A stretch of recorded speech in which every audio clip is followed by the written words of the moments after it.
How's everybody doing? Hurykane tonight. Trap this church. Church doors are open. You already know what it is. You know we got to talk about it. But you know the church doors is open. Hurykane 313. Stop, master.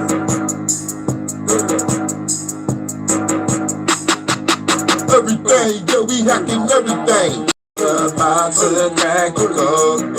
We hacking everything, yeah, we hacking everything. We about to crack the code. Hacking everything, yeah, we hacking everything. We about to crack the code. Everything, yeah, we hacking everything. We about to crack the code.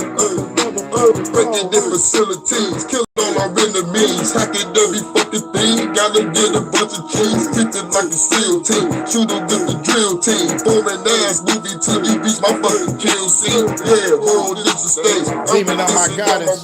Taking faces off like a motherfucking Nick Cage in the days when I spray. This how I retaliate. Yes, I eradicate rules. Yeah, I have to break everything. Yeah, we hacking everything. We about to crack the code. Everything, yeah, we hacking everything. We about to crack the code. Everything, yeah, we hacking everything. We about to crack the code. Everything, yeah, we hacking everything. Church doors is open. Everybody say it with me, y'all don't know the words. Who are you? Tried to tell me what to do, I would not comply. Government tried to block the truth, so they gotta die. You tried to tell me what to do, I would not comply. Government tried to block the truth, so they gotta die. I'ma ride with my 45, chick on the side, blowing up a building, causing motherfucking homicide. Putting C4s in they ride, kill them every time, like a mob flick. Now I'm hacking all they phone lines, black cards and credit cards, they exotic cars. I might hack them all, crash them all into a wall. Chillin' with my dogs, that's watch the empire fall. Had the car, yeah, I made the empires fall. Everything, yeah, we hacking everything. We about to crack the code. Hacking everything, yeah, we hacking everything. We about to crack the code. Hacking everything, yeah, we hacking everything. We about to crack the code. Everything, yeah, we hacking everything. We about to crack the code. Everything, yeah, we hacking everything. We about to crack the code. Everything, yeah, we hacking everything. We about to crack the code. Everything, yeah, we hacking everything. Demon up my goddess, my first lady. Everything, yeah, we hacking everything. We about to Salute to the crack the congregation. code. There you go. We got the person on the organ in the choir. Shouts out to everybody. Church doors is open. Let go. The Empire. Yep. Next level shit. Make them beat their own grave with the shovel quick. Hurykane be the name. Look at my first lady. Metal gear on me, knocking motherfucking heads off. Ready dead walk. Ready get the power structure in their motherfucking red cross. Hey. Fucking creep in the White House. Where the fuck the president about to murk that nigga right now? Church. Got my girl with the snipe rounds. Hey. Shoot the fed in his head cause the bitch wouldn't pipe down. Yeah. Motor City is the fight time. Joe Lewis with the hands, give it to you, see the 9 rounds. You can hit that shit from 9 times. They say Hurykane, put your gun down. I'ma tell them nope. Nope, nope, nope, nope. If they tell you to comply, better tell them nope, nope, nope, Hey. nope. If they want you to comply, better tell them no, no, Church. no. Hey. If they want you to comply, better tell them no, no, no, no, no. If they want you to comply, better tell them no. The Empire. Hurykane got a blast quick. Close quarters combat, guarantee you get your ass kicked. Flip a nigga with a mad blitz. Hey. Better watch the step, you get talking through with grass, bitch. Flying kicks in the fast fist. Hey. I'm the last man standing, you Salute, lying Vine. in the grass, bitch. Bump the head to the Pentagon. After that, I'm blowing up temples and synagogues. I know I'm a synagogue, but when I get up there, killing you and the fucking mob. Cause you ain't do your fucking job. From all the pain world, I can't spell a fucking rhyme. Create us a newer earth. Cast the evil government to the ends of the universe. Now they telling me to calm down. I would never put my fucking gun down. I'ma tell them no, no, woo, no, no. If they want you to comply, All praise be to the God of wind, storms, and fire. no, no, no. If they want you to comply, better tell them no, The empire. no, no, no, no. If they want you to comply, better tell them no, no. Salute, no, Jordan. No, no.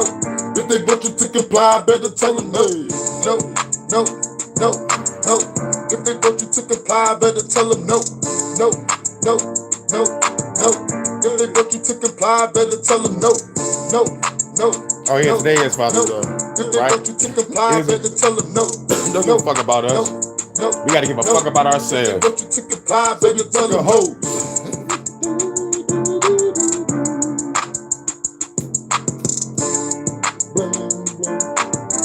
If they want you to comply, better tell them no.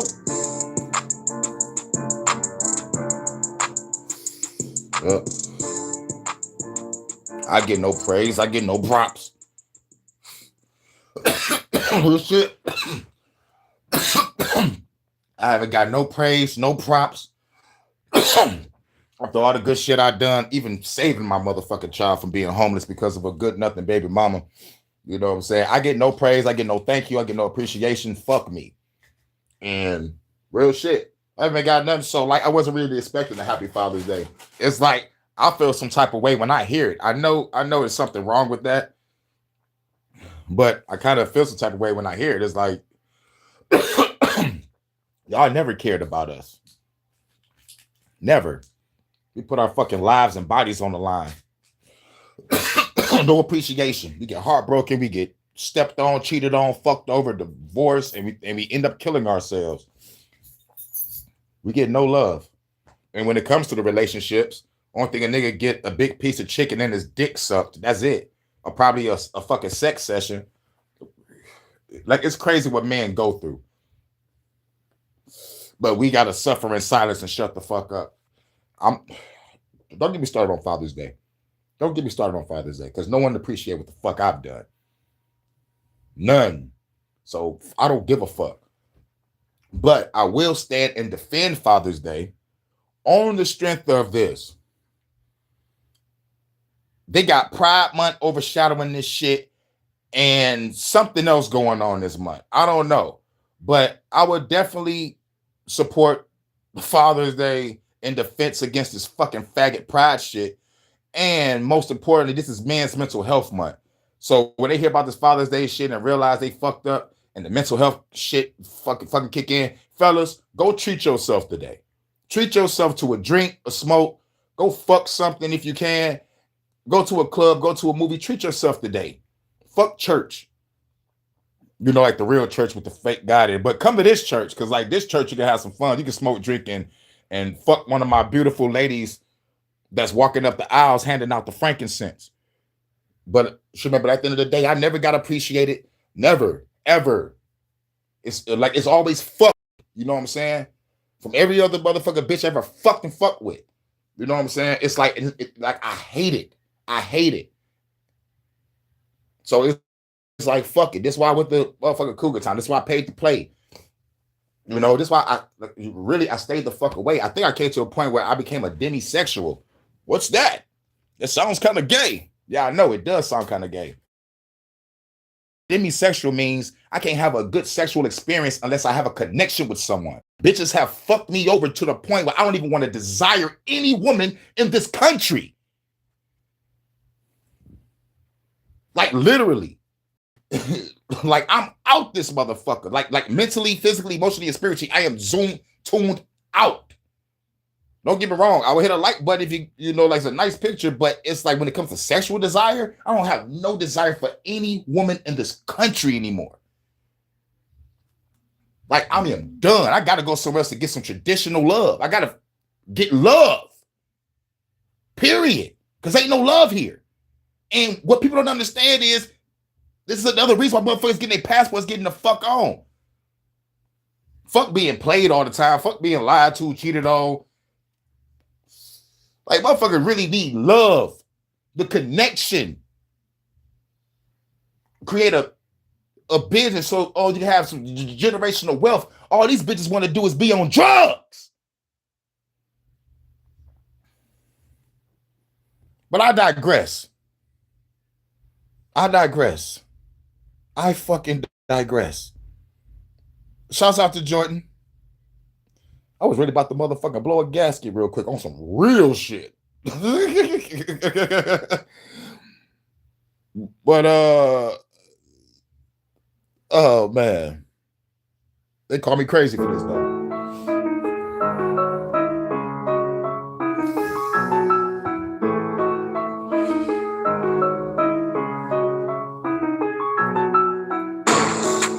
Down Road 1 Production.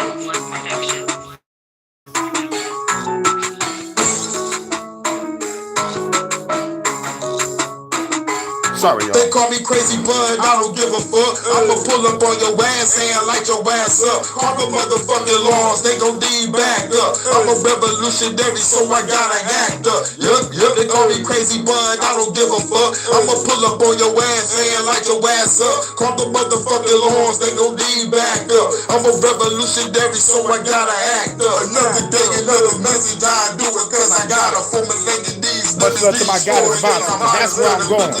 Drinking on some vodka, saying those are dire. I'll be eradicating bodies, I'll be evaporating souls. I'm the walking time bomb, can't wait to explode. Let the drama unfold, there's no turning back. Got a bunch of magic tricks, pulling guns out the hat, and the baseball bat while I'm wearing all black. Got them RPGs that'll blow you off the map. Then I'm going non-stop, creeping like blackout. Custom made car bomb that will make your head pop. Like they screaming headshot, leave a bunch of dead cops. Decapitate a fan, put it in the bread box. Y'all niggas better run when y'all see that red dot. Knock your brains out your head, we can see your damn thoughts. They call me crazy, but I don't give a fuck. I'ma pull up on your ass and light your ass up. Call the motherfucking laws, they gon' need back up. I'm a revolutionary, so I gotta act up. Yup, they call me crazy, but I don't give a fuck. I'ma pull up on your ass and light your ass up. Call the motherfucking laws, they gon' need back up. I'm a revolutionary, so I gotta act up. Another dollar, man, I gotta make a room, walking up. Building, gotta clear the damn room, sweep that bitch like a broom, then I gotta go soon. Call up my baby girls, tell like I'll be home soon. Then I gotta call the goons, hackers and some killers, about to go against the government and murder all them niggas. Gotta pull a bunch of triggers, can't you see the strength and numbers? Nuclear determined, blowing up the motherfuckers. Finger to the sky, we gotta throw them high. I'm a motherfucking G to the day that I die. Don't scared of curse words, you a pussy ass bitch. I'ma say what I want, these stories censorship. Now they telling me to preach on the truth that I speak. We gotta rise up, put the government to sleep. Put them 6 feet deep for eternity. Now the whole damn land can finally have peace. They call me crazy, but I don't give a fuck. I'ma pull up on your ass and light your ass up. Call the motherfucking laws, they gon' need back up. I'm a revolutionary, so I gotta act up. Yup, they call me crazy, but I don't give a fuck. I'ma pull up on your ass and light your ass up. Call the motherfucking laws, they gon' need back up. I'm a revolutionary, so I gotta act up, You can't save the sheep. Can't save it. Looking in PC. Salute Jordan, head of the choir. Speak the truth from the streets. Slow it down on the beat. Hurykane, Jordan Akron. Not an ordinary hit, this an anthem. Laid back, spitting flows on some real facts. I don't think they're ready for this real track. We know the world fucked up. Sitting here trying to tell you not to give up. You can lead a horse to water, can't make me drink. Still trying to use my lyrics just to help you think. Used to pour my sorrows, then I sip the drink. Put myself from the darkness, now I see. Revolutionary pointing out the enemy. That's the day I had the epiphany. You can't save the world.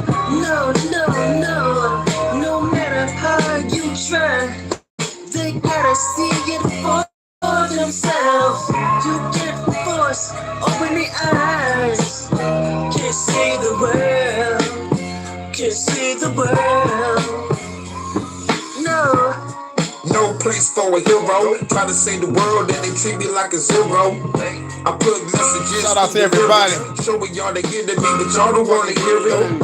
Y'all dance around the world revolution. Y'all wanna coexist with the evil that's abused. So sad. Crazy shit is not amusing. They want us divided, they ain't keep us in confusion. Vibe to the beat is what you came for. Government always win, it ain't gonna change, bro. That's what they tell me. Be so preposterous. Guess in your heart the government is monstrous. Open up your third oculus. You must believe in yourself with the properness. Fuck the eye to the populace. Hit you with the hottest mix. Can't save the world. No, no, no. No matter how you try, they gotta see it for themselves. You can't force, open the eyes. Can't save the world. Can't save the world. No. No place for a hero. They treat me like a zero. Now I'm the anti-hero. Gotta give my dinero. Can't save the world, bro. Time to let the world go. Just let the words flow. Amen. That's right. Gotta let the world know. Can't save the world, yo. Time to let the world go. Can't save the world, yo. Jay, let the word flow. They gotta see it for themselves. You can't force things. You can't force it. They gotta see it.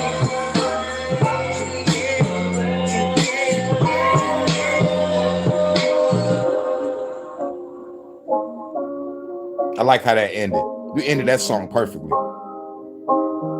Ever heard a perfect ending? That was a perfect ending. And the way the shit fade out, and then it just ride out, and then we ride. Sounds out to Jordan, head of the Hurykane Trap the Night Church Choir. Let's go another one. And then we're gonna get to the service.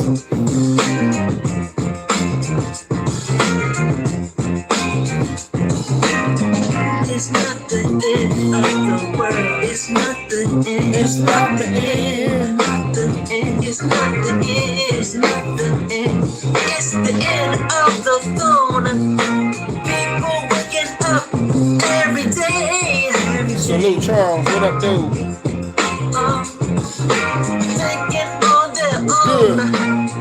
The journey you see, the story you told, the life we know, the truth is unfold. It's not the end. That's the beginning of the end. It's not the end of the world. It's not the end. It's not the end. Yeah, it's not the end. Truth unfold. They built walls of fear to keep us in line, but the spirit of the people can be controlled by time. Yeah, it's not the end. It's not the end of the world. Yeah, That's right. it's not the end. Shouts out to everybody. Much love to my first lady.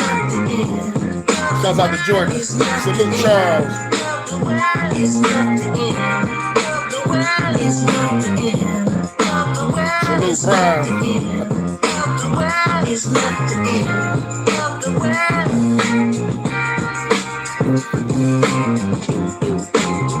Hey, let that beat right. Go, go. It is never the ending, you cannot give up. I know time is tough on board and looking to them. I know the government tripping, they got us tripping. The intention is to knock us up off a pivot, the silent killing. Silent weapons for quiet wars. I found the source, let's turn the course. Are you ready for the fighting force? We just fighting for freedom and peace. Righteous vengeance for my brothers stepping from the streets. They scared of my empire, the Messiah. Got enough wind, the stars of fire. I got inspired for my people, the voice for courage.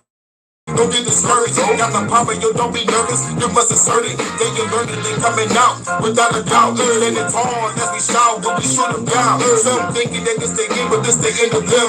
Beginning of the revolution, we gon' be killing them. With these rebel rhymes, I gotta spin a limitless. Bring a great hurricane, you within the trench. This is space, it's gonna be glorious, it's so intense. So throw your hands up if you're feeling this. Hey. It's not the end.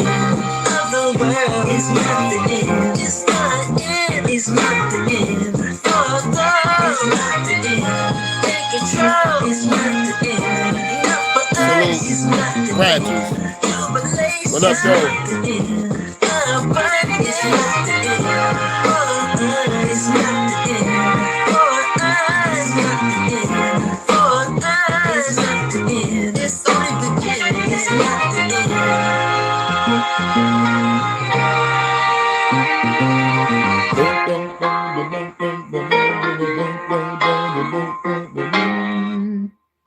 Hey, you already know what it is. Shouts out there. And let's get off into it. Your prayers answered, no spousal prayers answered, no children prayers answered, no residential home buying prayers answered, not a single prayer answered in 60 years following Jesus Christ, Christianity, the Bible. You sound angry, you sound tired, you sound frustrated, and you're looking for someone to blame. Look, I get it, we've all been there, but let me tell you, bitch. If you prayed all your life and didn't get nothing, you even helped people, you prayed all your life, you motherfucking went through shit, prayed through it, and still nothing happened. And these bitch ass Christians come out and be like, well, I know you're angry, I know this, but you got to keep on believing. But motherfucker said 60 years.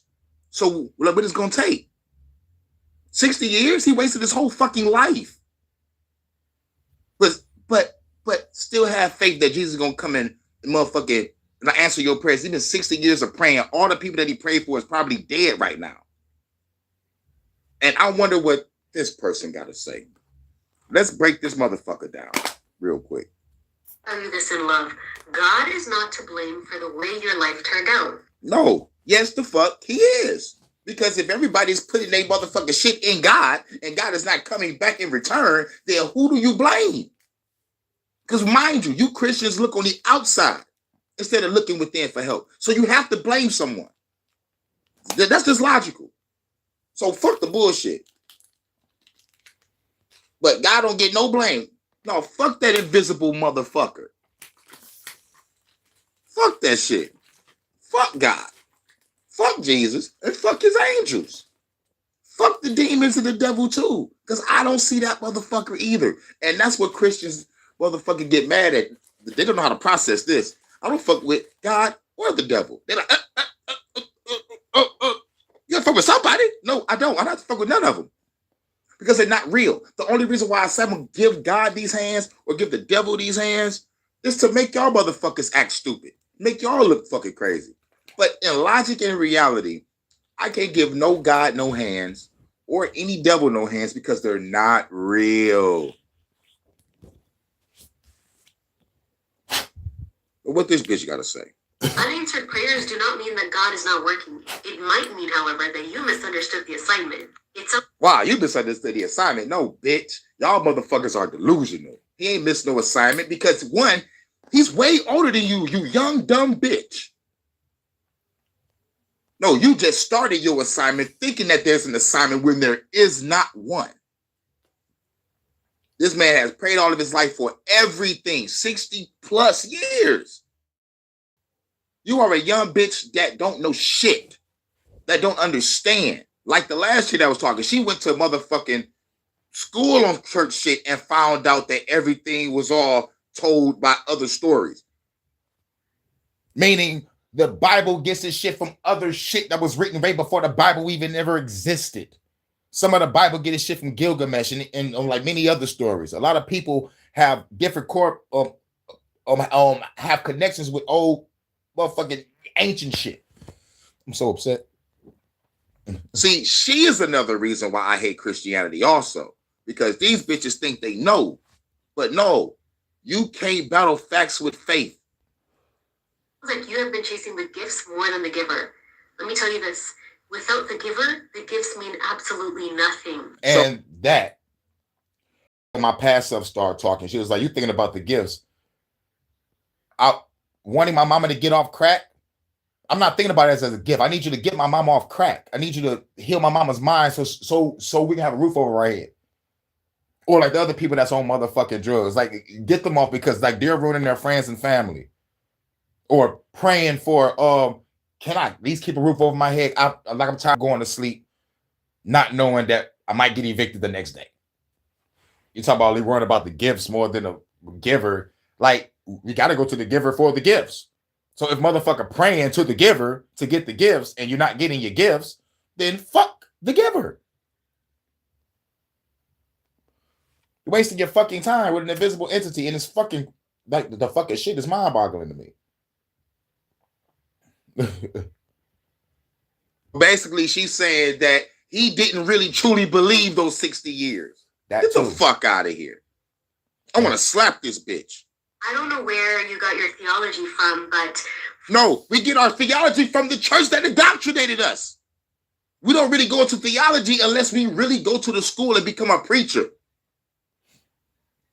But bitch, you get your shit... Or do independent research on what you believe in. But otherwise, to really get the shit, you got to go to the school. And last chick, we're going to talk to her in a minute. Last chick, she went to the school for the church shit and then found out all this shit corresponds to other, ancient books. So it helped her not believing in them more. From the same book everybody else is reading. But some of you bitch ass Christians speak from a place of comfort. Oh yeah, you got a nice roof over your head, you got a car, you got a job, but let you not have that 6 months to a year or 2 at a time. Let you really truly struggle, bitch, and I guarantee you, you will see. Following Christ is not a ticket to a perfect life. It's a ticket to eternal life. It's a ticket. Wow, it's a ticket to not a perfect life, but an eternal life. Perfect life, eternal life. What's the fucking difference? This is what I also hate about Christians. Y'all bitches talk so... Y'all talk so stupid and y'all think it's elegant. Y'all talk so stupid and y'all think it's smart. This is the stupid shit about Christians. You can't battle facts with faith. If there's facts and proof that that motherfucker do not exist, why the fuck is y'all still raising this motherfucker up out of nowhere? If that's the case, nigga, I'm breaking up Spider-Man.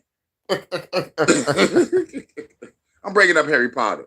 I'm breaking up Conan the fucking Barbarian. All praise be to He-Man. He-Man. You know what I'm saying? So like fuck the bullshit. You might as well praise your cartoon.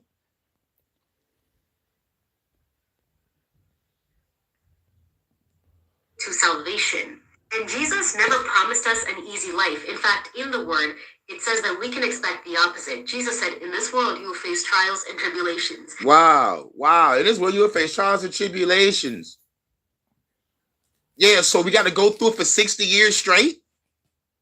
But take heart, because I have overcome the world. Jesus has overcome, and so... Jesus has overcome. That don't make no fucking sense. Another thing that don't make no sense, God came back to die just to not die and float back and said, I'll be back, and never came back because the nigga not real. There's contradictions with the witnesses that seen him and a whole bunch of contradictions of the stone being moved from the spot where he was dead. Get the fuck out of here. Fuck out of here. And what's crazy is some of you Christians are beautiful women. Like, goddamn, but just knowing you're a Christian and seeing in your eyes, you're fucking nuts. You're crazy. But you'll call me crazy for not believing. Bitch, I call you crazy for believing. Bitch, we used to say imaginary friends back when we was kids. But y'all grown-ups having imaginary friends now. I have to motherfucking call y'all stupid, retarded, all that shit. And plus another thing, when they say half of the country can't fucking read, this is another point and proof that y'all bitches do not read your fucking Bible because half of the country can't read at a 6th grade level below. So you're fucked. So all y'all have is faith because you don't read. Even when I told y'all to read the fucking Dead Sea Scrolls or like read the motherfucking other motherfucking cultures to motherfucking understand what they believe. You bitch ass, stupid ass motherfucking Christians on this fucking land, that the land that was taken from us, murdered, raped, pillaged our fucking people and forced us with this religion. And y'all still gonna fuck with this? You're stupid, dumb, retarded. And you can't battle facts with faith, so I'm not gonna battle with Christian in any way, shape, or form. I'll shoot one in the face. Allegedly. Because they would do the same to me. Have y'all heard of radical Christians? Yes. I have. So, over 45,000 plus denominations of Christianity, can none of you stupid fucks come together for one common goal, and that's work together, help people, build a community, build real, true fucking love in this fucking world. But no, y'all everywhere starting wars and forcing shit on people. The only stupid ass dumb fucking religion that will say we are the only one, everybody else ain't shit. What type of religion does that when every other religion has respect? Well, not Christianity, Islam, and Judaism. They're killing you ass. But everybody else is, cool, stay in a fucking lane. Well, maybe I need to do some more research and find out which ones stay in their lane and which ones don't. But so far, the ones that don't stay in their own lane is Christianity, Islam, and Judaism. We're going to force this bitch on everybody. And Zionism. Don't like it, they get killed. This is why I feel like killing y'all motherfuckers. Because y'all don't mind killing us. Y'all don't mind your God condoning rape of children, killing of children, and slavery. This is your God. Not mine, yours. But I digress. And we. Woo. The real battle begins when you come to Christ. I'm sorry if nobody told you that. Wow, the real battle begins when you come to Christ. Come to an invisible... No. The real battle is when you go within. This is why I hate Christians, because they're never going to go within to unlock their true self. They're going to always go through bullshit in life because they're too busy not finding themselves. Let me tell you something about common fucking sense. If you are being abused mentally, physically, emotionally, and spiritually, you should get the fuck away. Not stay in it. But due to Christianity, I'm going to stay in it and pray through it and work it out. Stupid bitch. And stupid motherfucking niggas. Because y'all do the same shit. We're supposed to go through trials and tribulations. Not if you have the power to control the outcome of your situation. If you're being fucking abused, get the fuck on. It is simple. But where am I go? Yeah, you probably fucked up with your family. You probably fucked up with your friends and burned some bridges. So you're going to stay in the abuse? Bitch, go to a shelter. Or kill the motherfucker that fucked you over. Chop their body up and leave their body scattered across the city. And smoke a blunt, eat some White Castle, and drink a Verner's. And watch a movie. Because at the end of the day, you got to protect your own fucking life. Ain't no God or Jesus out there doing it. Or no angels or no demons. And what's real crazy is I talk about God all day. And plus all these fucking demons. If God so loved the world, why is all these demons still roaming around?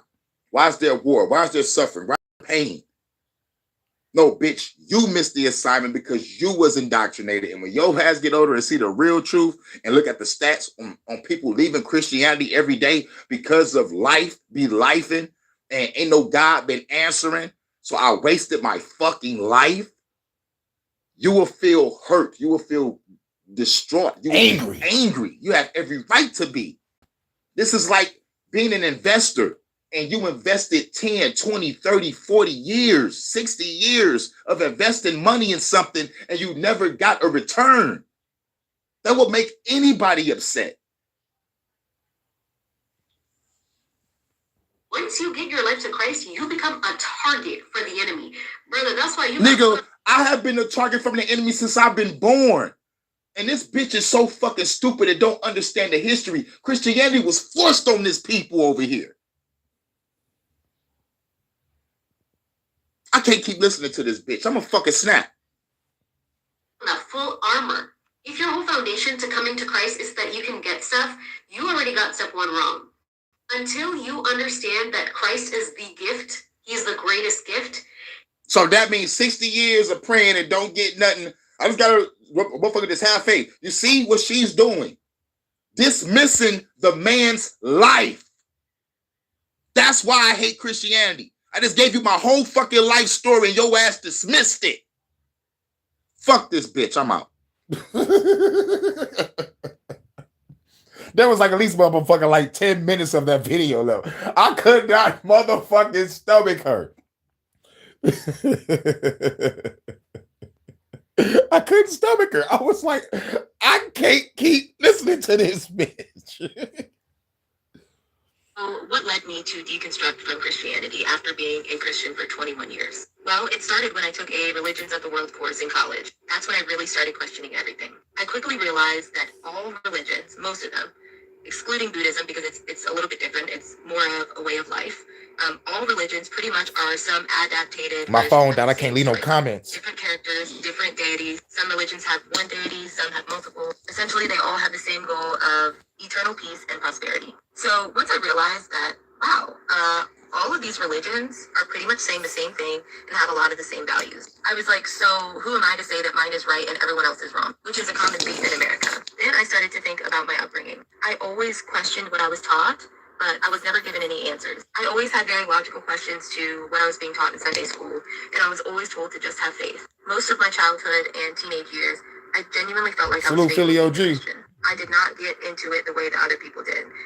So what led me to... You just missed a fiery ass motherfucking clip. Like I went in on this bitch that was motherfucking bitch just like dismissed the man whole life. It's like this motherfucker said, I've been praying for everything for 60 years. gave everything got nothing back in return from this fucking God. And this bitch just motherfucker like dismissed this nigga's whole feelings. I had to just rip her ass apart. But yeah. I can no longer support the idea that if you don't accept Jesus Christ as Lord and Savior, you're going to burn forever in eternal hellfire. All these different beliefs, all these different ideologies. If you don't accept this one man as Lord and Savior, your eternal life is done for. I can't support that anymore. Right. I hate Christianity. Not because I'm mad at God. I don't even think any gods exist. I hate it because it compels people to make up excuses for moral abominations, like slavery and killing children. I can't even count how many arguments I've had with Christians where I, the atheist, am saying that slavery is horrible and the Christian is the one trying to make up excuses for it. And then they have the audacity to tell me I don't have a foundation for morality when they're the ones who think any act can be morally acceptable as long as some authority figure tells you to do it. If you're a Christian, you've either been indoctrinated into thinking that slavery and killing children are morally acceptable, or if you don't think they're morally acceptable, you still worship a God who thinks they are. Just leave this religious hogwash in the rearview mirror and move on, because you're better than that. That's right. Any God that condone the murdering of children, even rape, is the worstest God ever. Read Exodus 21. I don't got my Bible next to me. But Exodus 21. God is laying down a blueprint of slavery. A blueprint of slavery. Deuteronomy. He said, therefore thou shalt serve thine enemy, which I shall send against your ass. Oh, yeah. Here's my favorite one. Slaves, obey your earthly masters. Yeah, earthly masters. And we already know what earthly masters is. Parliament, government, dictatorship, royal family, earthly masters, UN, WEF, earthly masters, bankers, corporations, earthly masters.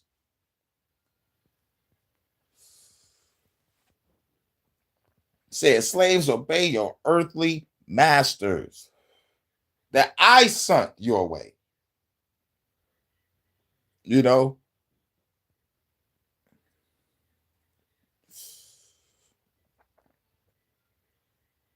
The story of Cain and Abel and wondered, what in the 3 levels of hell is going on here? Oh, yeah. Let's talk about Cain and motherfucking Abel. What most people don't want to talk about. I'm talking about there's a shitload of questions. And I'm glad the coach had the same questions as me. So, like, I don't really got to stop that much because I had the same questions as him when I was motherfucking studying the Bible. You know, and it took me a minute. Had to read that bitch from front to back.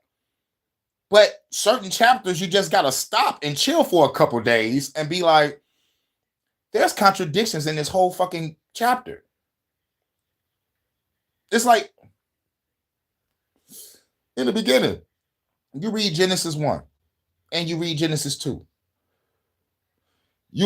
If you don't realize it, there's the contradictions in Genesis 1 and 2. Genesis 2 should be Genesis 1. Matter of fact, Genesis 1 shouldn't even exist. But this is how you know man wrote this book. This is how you know. Okay? Man wrote this book. Shouts out to everybody. Hope everyone having a great Sunday fun day. I got ladies passing out the collection plate. Passing around the collection plate, but I ain't telling y'all to put no money in it. I want y'all to reach in the collection plate and grab y'all some frankincense and spark that bitch up. That's right. Spark up the frankincense because we ain't got no frankincense.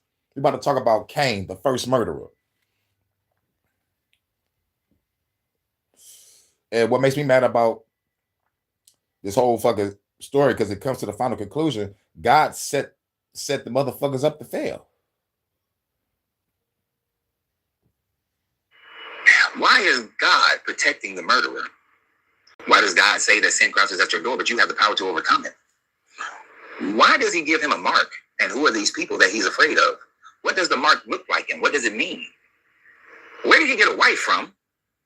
And why is him and his wife and a baby building a city for 3 people? How is it that if you believe that Moses wrote this, he's saying that the people who live in tents today and play music today are the descendants of Cain?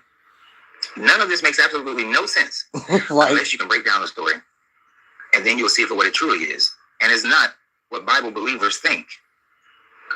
So the Cain and Abel story is one that has perplexed many people over the centuries.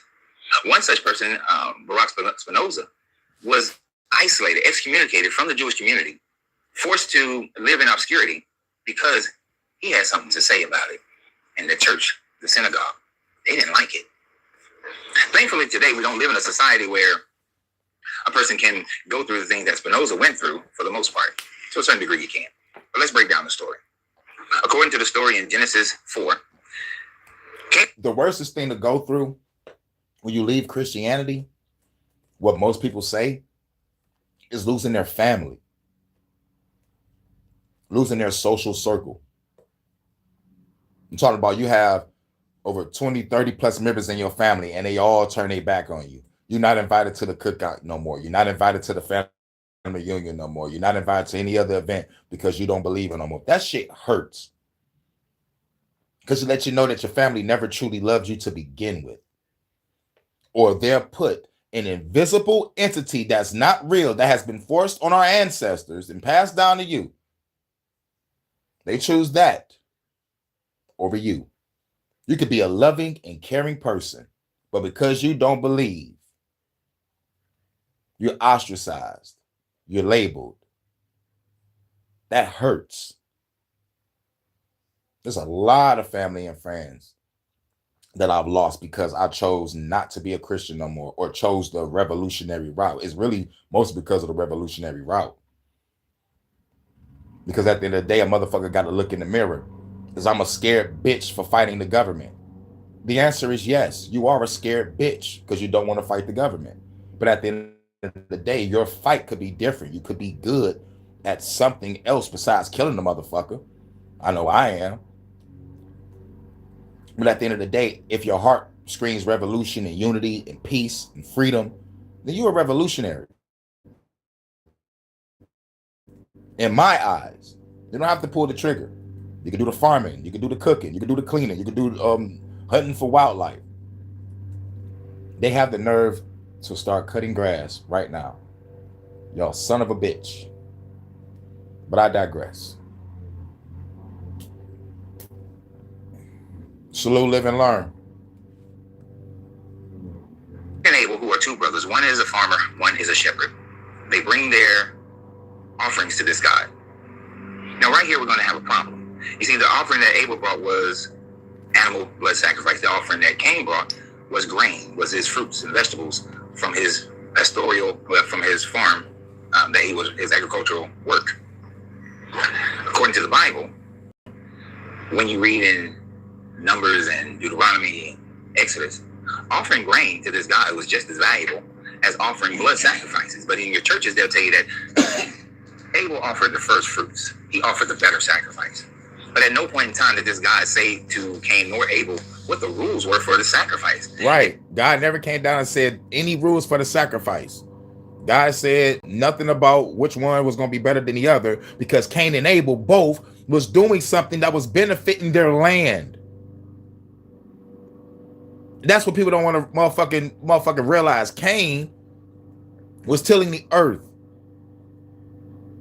Abel was doing the shepherd and sheep shit, doing the sacrifices. But remember, God said he loved the savory smelling of the meat. God is gay as fuck. I love Cain. I love Abel's offering more because he sacrificed that motherfucking goat or sheep so good the motherfucking smoke went up and I smelled the savory meat. You gay, God. God is gay. Cain is tilling the earth, bringing fruits and grains and shit. I can't smell this. You can't cook this. Where's Abel with the meat? Pause. God is gay. It doesn't say that God preferred Abel's because it was a blood sacrifice, right, and Cain would just grab something from the ground, or Cain's wasn't the first fruits from his garden. This is what the church has said. This is what they have told you in doctrine. But the Bible says absolutely nothing about that. So they offer their fruit, and God approves for, he likes Abel's more so than he likes Cain. Cain becomes envious, jealous, angry. It's like telling a child to bring you something to eat. Two children bring it, but you never tell the children what you like. Right. You set the child up from the beginning to fail. Yep. That's what this God does in this scenario. So, or you can go with this scenario. Two children bring you a plate of food. You grab one plate from one of the children and you love that more. You kind of like brush the other kid's shit to the side and tell them, all right, like put that down on the table over there and go sit down. I'm about to eat this food and chill with the other child.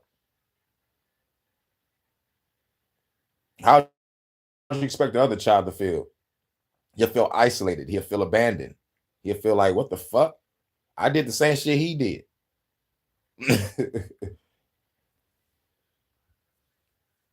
So Abel is blessed. Cain is aggravated. An interesting aspect here that many people don't pay attention to is the fact that God goes to Cain and says that don't be angry, that sin crouches at your door, but yet you have the ability to overcome it. Yeah, and it sounds like God is trying to test him. Don't be upset that I chose your brother's shit over yours. But you could overcome that sin, basically overcoming that frustration, overcoming that anger and aggravation and whatnot. And it's true to a certain extent if you look within, do meditation and overcome the emotion. That's probably all what it is. He was speaking metaphorically, but what's a fucking metaphor? You're the first person on earth. What's a metaphor? What's symbolism? You feel me? And mind you, they don't say the age of Cain and Abel. They could have been motherfucking teenagers. You feel me? They could have been teenagers or preteens. Don't know. But no one talks about it. That's an interesting point, because in your Christian doctrine, you're always told that you cannot overcome sin. Even though this guy, when he gave... Oh, yes, we got great weather over here, too. I think it's going to be 77 degrees today. Nice breeze, probably 5 to 10 miles per hour. Or maybe less than that, probably 3 to 8 miles per hour. But it's a good breeze. It's going to be a good breeze when the wind blows. But 77 is going to be the high today. A good day for baseball. For sure, for sure. I'm going to have a cool day. Good day for baseball. Bases loaded, Vonta. Better up, Vonta. I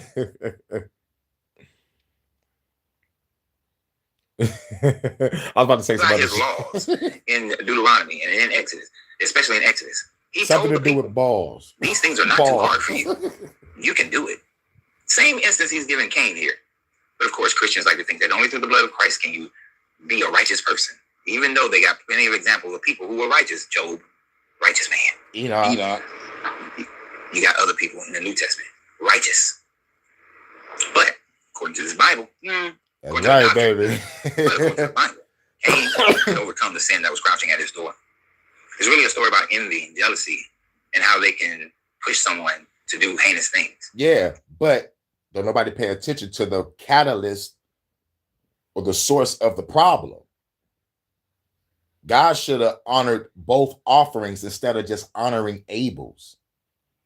And there's some shit further on in the Bible. I don't know if it was Saul. It says something about God hating, I think it was Saul. But it said God hated him when he was in the womb. How can you hate somebody that's not even fucking born yet? And you created them. You're part of the whole birth process. You knew the motherfucker's going to be born and you're going to hate the mother. It's like, how you could, what type of shit is that? It's like when you are the piece that controls the pieces of the chessboard, you're creating the bad guy. You're creating the enemy. So it's like, this is boring. I want to create conflict. Let me hate someone in a womb, and when he come out, I'm gonna fuck his life up. Or make him the bad guy. Or like, fuck it, on earth as it is in heaven. Let's go to heaven real quick. Lucy, Lucifer, Satan, devil, or Samael. Let's make him the bad guy because he don't want to worship my creation. Oh, you don't want to worship the humans? Yeah, I don't want to worship these motherfuckers because one, they not like us. They ain't angelic. You know what I'm saying? And they don't got no swag like us. And they walking. You see these 6 wings, bitch? I'm a bad motherfucker. And another thing, you put sand down there. These motherfuckers ain't gonna fuck with you. I fucks with you heavy. You know, these motherfuckers. I'm not about to serve these motherfuckers. No, I refuse. And now he the bad guy because he don't want to serve. That's just a story that they get from Paradise Lost. Not even in the fucking Bible. This is from other stories that was wrote many years after the Bible was fucking written. They call it, in this day and age, fan fiction.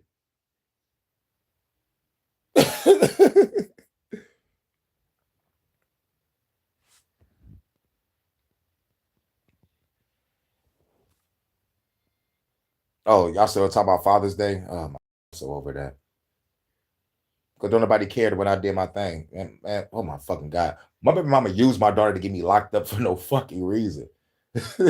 I look at Father's Day a whole lot fucking differently now. Like, I'm done.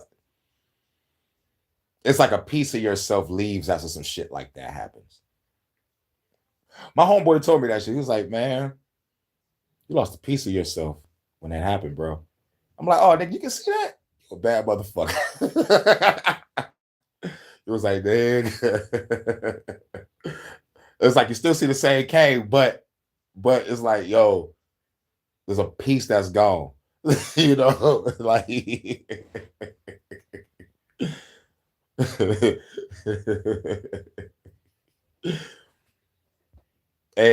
the homeboy that told me that was the homeboy that got married, like the wedding that I went to and shit. Yeah. Shouts out to Ray, man. This motherfucker married. This motherfucker got a newborn now. His name is Andros. Shouts out to our little nephew. Man. But yeah, no appreciation at all. And what makes it even more worse, they want to keep on talking about this faggotry, this fucking Pride Month shit all month. It's all Pride Month. Fuck Father's Day. Think about Pride Month. No, this is Men's Mental Health Month, and it's Father's Day. It's like,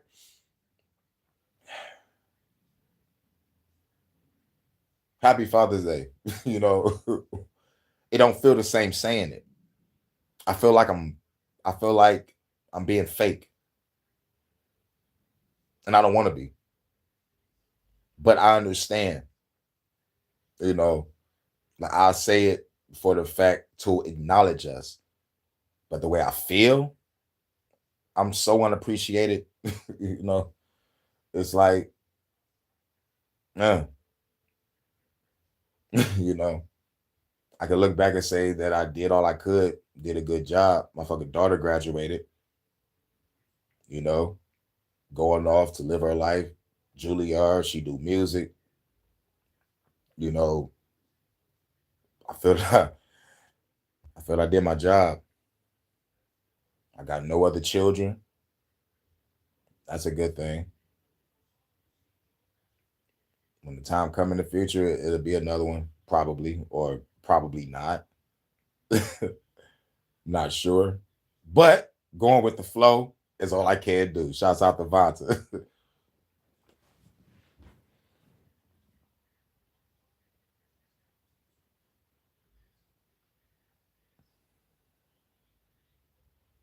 Sorry for the awkward silence. I'm just sitting here and lost in thought.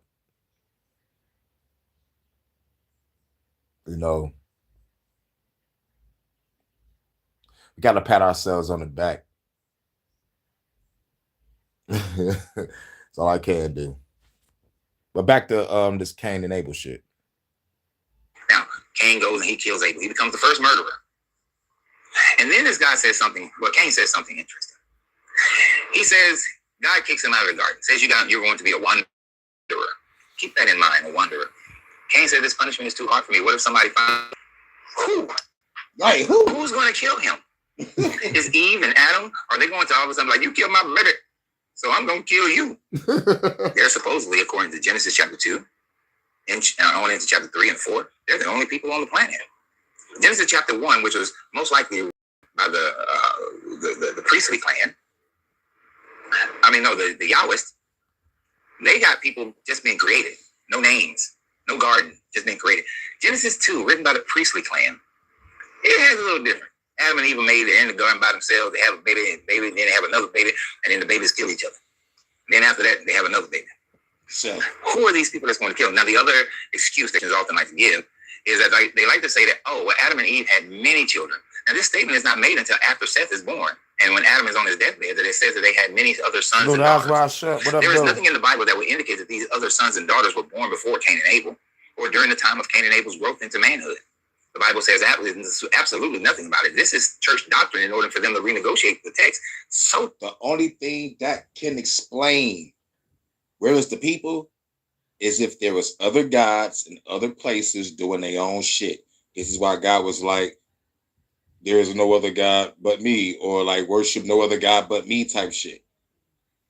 This is why I said angels got weapons for a reason. It's some intergalactic, heavenly, spiritual gang banging going on with other cultures. And I heard Yahweh got his ass beat by Indra or Rudra. I need to look up that story. This story can make sense. Others say that he had sex with his mom. That's nasty. Others said he had sex with his sister. That's motherfucking nasty too. Incest, taboo diaries. We going biblical. The biblical edition. Taboo diaries. And there was another story I read where the only reason why Cain killed Abel was because Abel found out that Cain was fucking one of his sisters. Like, I'm telling mom and dad. It's like, fuck you, bitch. Ah! Ugh. Ugh. So it contradicts the story of just having Cain and Abel. It was Cain, Abel, and like 8 daughters or some shit. It was just like those were just the 2 boys. I don't know if it was 8 daughters, man, but I know it was multiple children on one of the stories I read. And I don't remember what it was. But like I said, if the shit is being written hundreds of years after the main book was written, then this is what we call in the modern day fucking fan fiction. But it's a more realistic story of Cain killing Abel because he found out that he was fucking his sister. He was like, I'm about to tell mom and dad. That's more realistic than just being jealous of a motherfucker because God loved your food more than my grains and shit that I'm tilling from the earth. It's more interesting, basically. Taboo Diaries, biblical edition. and then it also explains how Cain gets a wife. If there's no one else, how do you get a wife? Oh, you got to be fucking your sister. So that's wrong. It's wrong and bad. And I wouldn't put the shit in the fucking Bible either. They'd be like, hey, yo, what you think of this, Cain? He's like, wait a minute. Cain killed Abel because of what? Oh, hell no, man. Put that shit away. Throw it away. And then the shit come out years later. I was like, I told that motherfucker to throw this book away.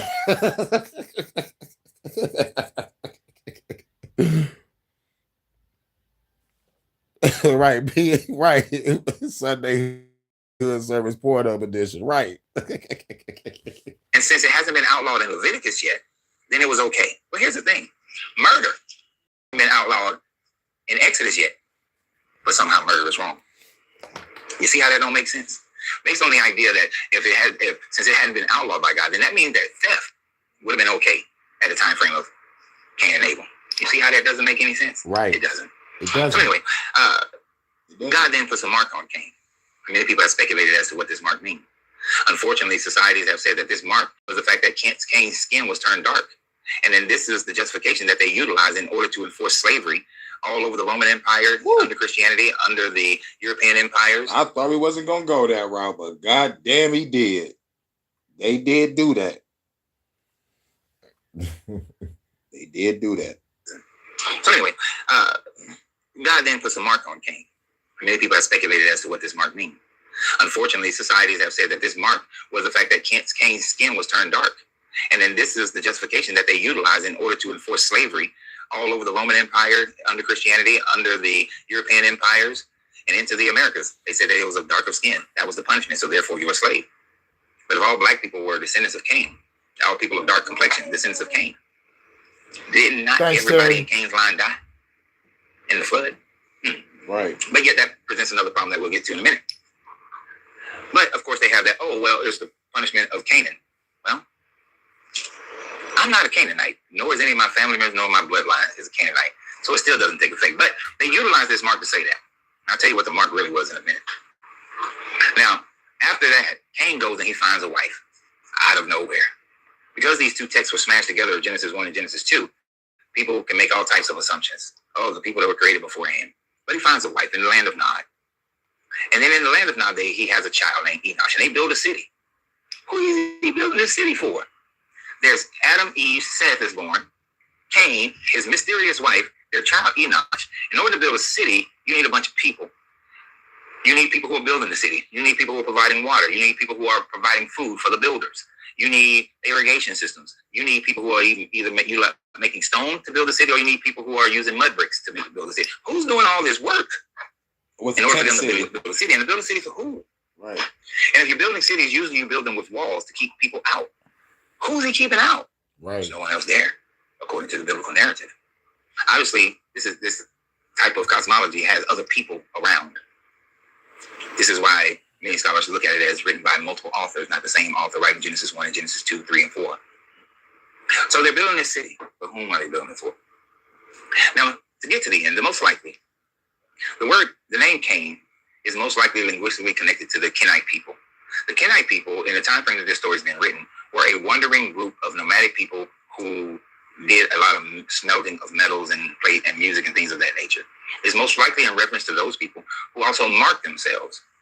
And the marks that they would put on their bodies would indicate who they were, Kenites. And these Kenites were feared people because the Kenite belief was that if you kill one of us, we're going to kill 7 of you. Which is most likely why the God says that I will multiply my punishment upon them 7 times over. And then when Tubal-Cain makes his statement, even bigger, 70 times or something, 77 times. That's what the story is about. It's about the priesthood trying to get people to make sure that they give animal sacrifices because that was of greater value to them and to separate themselves from the Kenite people. That's it. Yep. Got 2 more. 5 CE. Christianity and Judaism clashed. This was a debate by Typhon, the Jewish scholar, and Justin Martyr. Oh yeah, now this is discussing that we've been having this same debate during those times. The same debate about, is this fucking Jesus shit is fucking real? And this is why we have to leave this shit alone. Because if we've been having this argument from then till now, then they have hit us with the greatest distraction ever for us not to take down our fucking governments, parliaments, dictatorships, royal families, bankers, corporations, WEF, the UN. Did I say the banksters already? Yeah, all these evil motherfuckers gotta die. But no, let's keep debating with each other about motherfucking fake ass Jesus and motherfucking slavery. No, fuck that. We need to kill these evil motherfuckers that got us over here battling each other. on some real shit. On some real shit. But this is going to talk about what has went down back in the day to now. And then after this is one more video. Turkey. And out of this debate, although we only have a one-sided view of it based on Justin Martyr's writing called Dialogue with Typho, we have an interesting concept that shows Christianity wasn't as solid as people think it was in the 1st century or the 2nd century. And also that... Mind you, this is 1st and 2nd century. So from the 1st, 2nd century till now, we still having this goddamn debate if Jesus is real or not? Come on now. Come on now. Who's pulling the strings to keep this motherfucking division going? If it's going back all the way to that 1st and 2nd century. We need to be like, let this shit go. And I'm glad the stats are showing we letting this shit go. And motherfuckers are not letting go to join any religions. They're going to their own self-godhood or self-goddesshood. They're not just jumping ship. They jumped off the ship and just start flying beyond space and time, looking within, finding the God within, fully believing in themselves.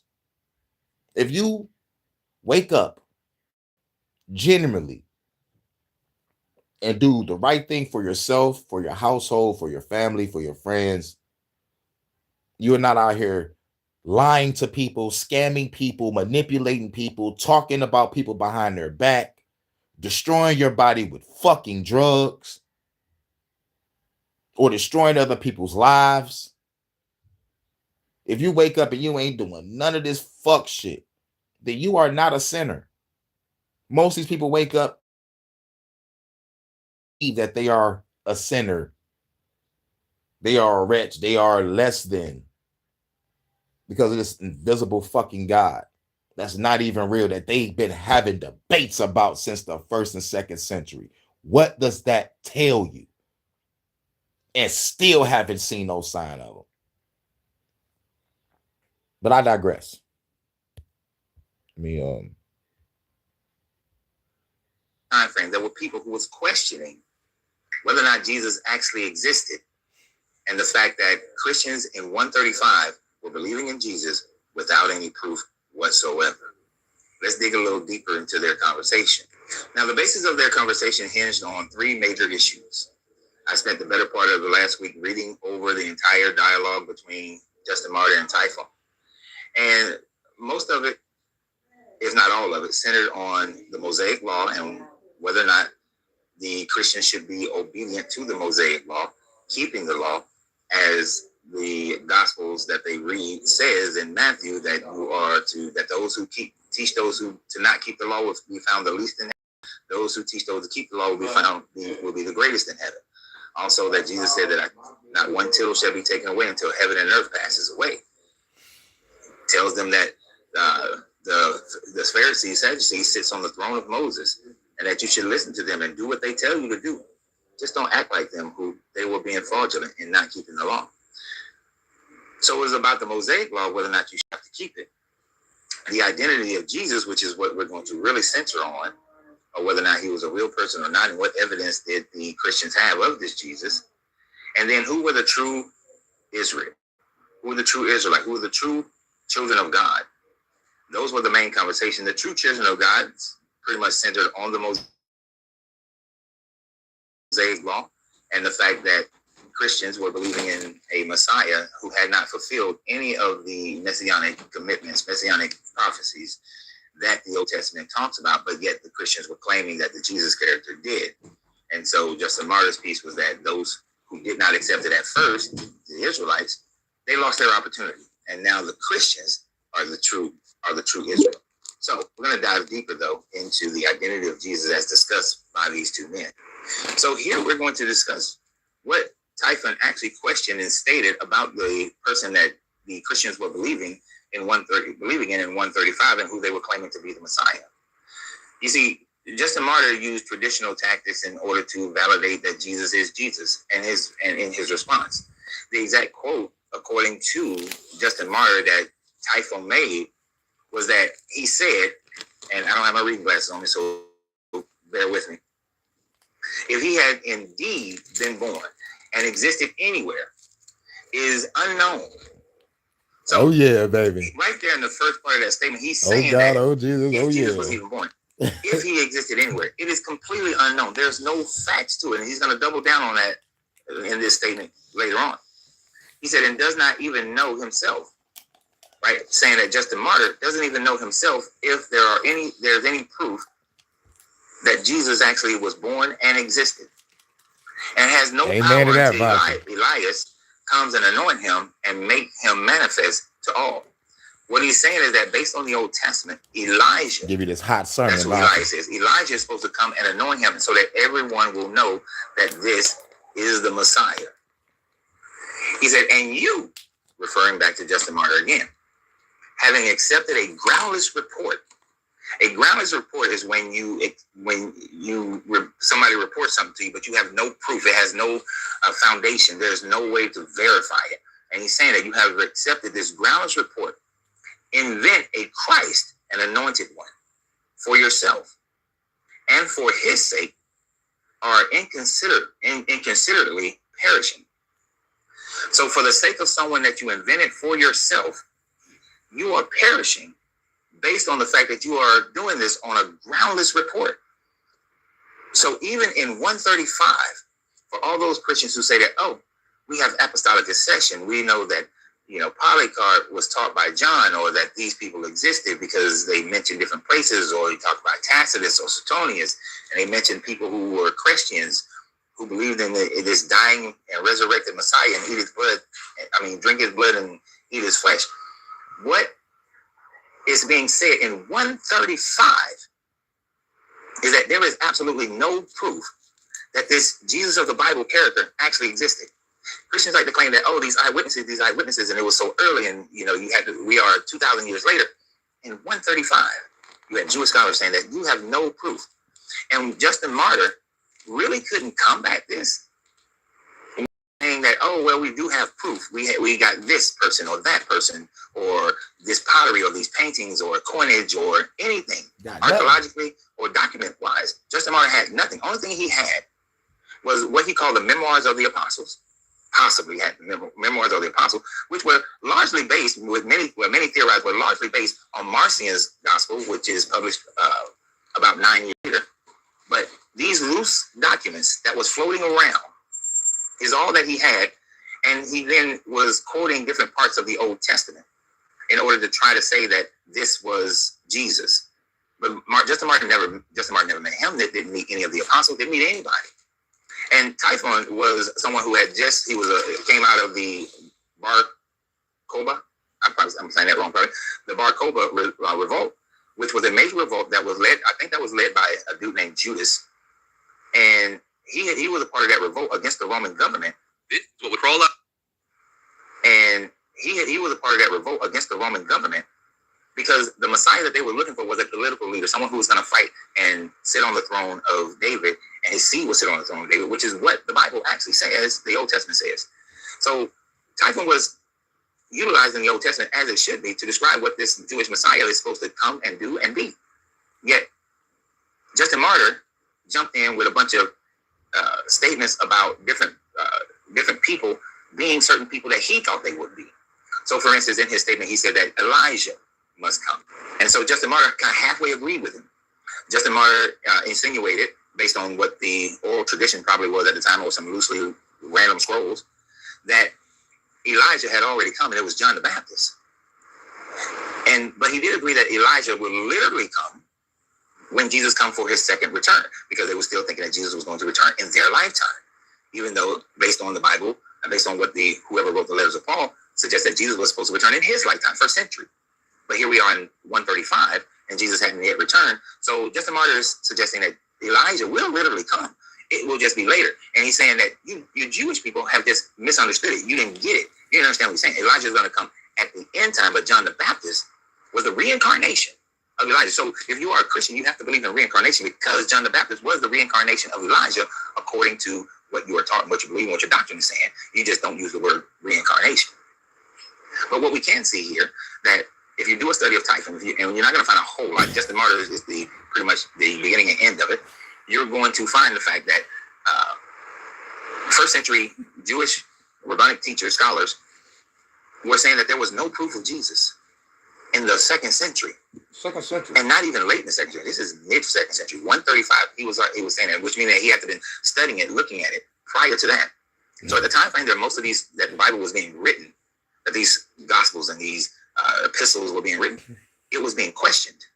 That you guys are believing in something that there is no proof that it ever happened. Which would mean all the stories of the resurrection, the miracles, and all these things, there was zero proof. All the eyewitnesses that are zero. And this was in the second century. So to question it today seems even more legitimate. But what do you guys think? Will you take a deeper dive into Typhon? Or will you just continue on and continue believing? Or will you actually do some critical thinking to realize that the character of Jesus never existed, and it's something that was created, and then people fell into the belief of that creation, as many and all other religions are? And always remember, you have to free yourself to be yourself, because your greatness is non-negotiable. Good journey, good vibration. Good journey and vibration. At least you're in the right place. You already know. You got the ladies wearing the through. Ooh, wait, handing out the frankincense. Because we ain't got no frankincense. We are on the last video. Now, this is from a person that I listen to. Like I say, I listen to Earl Nightingale, Alan Watts, Carl Jung, Friedrich Nietzsche, Machiavelli, Schopenhauer, and a lot of great minds. But we're about to listen to Alan Watts real quick. And he's the last video that we gonna get up out of here. I hope I'm not keeping you on Vanta. You know, because I know you be going out for a minute, you know, save me a plate. All sins forgiven. Oh, you already know, Vanta. All sins are forgiven because I'm doing this. Bars. I don't even gotta finish it. All sins are forgiven because I'm doing the. You say you're good? Okay. A lot of people don't know how we got the Bible at all. I do. I know I got the fucking Bible. We Westerners got the Bible thanks to the Catholic Church. The Catholic Church and members of the church wrote the books of the New Testament. This is Alan Watts. And they took over the books of the Old Testament, which even by the time of Christ had not been finally decided upon by the Jews. The Jews did not close the canon of the Old Testament until the year 100 AD or thereabouts at the Synod of Jamnia. And then they finally decided which were the canonical books of the Hebrew Scriptures and embodied them in the Masoretic text, the earliest copy of which dates from the 10th century, early in the 10th century AD. The books to be included in the New Testament were not finally decided upon until the year 382 AD again, at the Synod of Rome under Pope Damasus. So it was the Church, the Catholic Church, that promulgated the Bible and said, we are giving you these scriptures on our authority. On our authority. Why they got the little boys chained up in their fucking dungeons and shit. We're giving y'all the authority. Why they motherfucking raping little boys? Oh yeah. I'm gonna say it. Fuck the Catholic Church. I don't give a fuck. Send the Vatican assassin. I know y'all got him. After seeing the movie motherfucking the Da Vinci Code of Angels and Demons, I'm like, the Vatican got assassins? What? And they crazy. And they'll put their life on the line. They don't give a fuck. That motherfucker was crazy. That motherfucker was crazy. The last great Tom Hanks movie. I'm like, damn, Tom Hanks. Last great movie was Forrest Gump. And no, fuck that. No, it was Saving Private Ryan. Like when I was in high school, when I saw that movie, I was like, yo, this is a good ass fucking movie. Saving Private Ryan was a good ass fucking movie. I gotta give it to him on that one. Like, damn. And plus, I had the video game Medal of Honor, and I think it like depicted that movie. You like the motherfucker in real time. I'm like, man, this is wild. Like, I think I had like one of the Medal of Honors. I know like 2 of them came out around that time. But Saving Private Ryan was the shit. Forrest Gump, Saving Private Ryan, Big was a good Tom Hanks movie. Big is an old classic. When you know, I'm talking about like young Tom Hanks. Like this is before Forrest Gump. You know, he was a kid that made a wish to be like a grown up. You know, it was a pretty cool movie.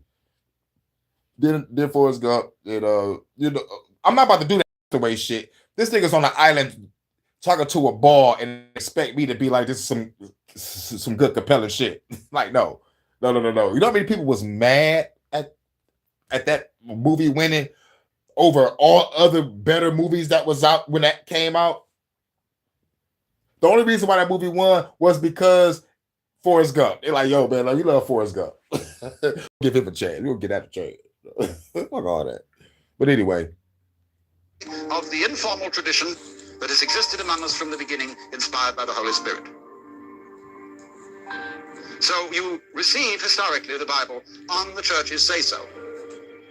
And the Catholic Church insists, therefore, that the church, collectively, speaking under the presumed guidance of the Holy Spirit, has the authority to interpret the Bible. And you can take that or leave it. Because obviously, the authority of the Bible is not, first of all, based on the Bible itself. I can write a Bible and state within that book that it is indeed the word of God which I have received. And you're at liberty to believe me or not. Hindus believe that the Vedas are divinely revealed and inspired with just as much fervor as any Christian or any Jew. Muslims believe that the Quran is divinely inspired. And some Buddhists believe that their sutras are also of divine or rather Buddhic origin. The Japanese believe that the ancient texts of Shinto are likewise of divine origin. And who is to be judge? If we're going to argue about this as to which version of the truth is the correct one, we will always end up in an argument in which the judge and the advocate are the same person. And you wouldn't want that if you were brought into a court of law, would you?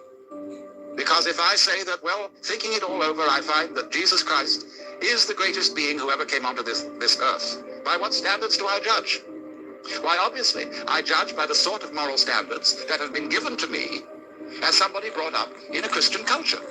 There is nobody impartial who can decide between all the religions, because more or less everybody has been, in one way or another, influenced by one of them. So if the church says the Bible is true, it finally comes down to you. Are you going to believe the church or aren't you? If nobody believes the church, it will be perfectly plain, won't it, that the church has no authority? Because the people is always the source of authority. That's why de Tocqueville said that the people gets what government it deserves. You may say, well, God himself is the authority.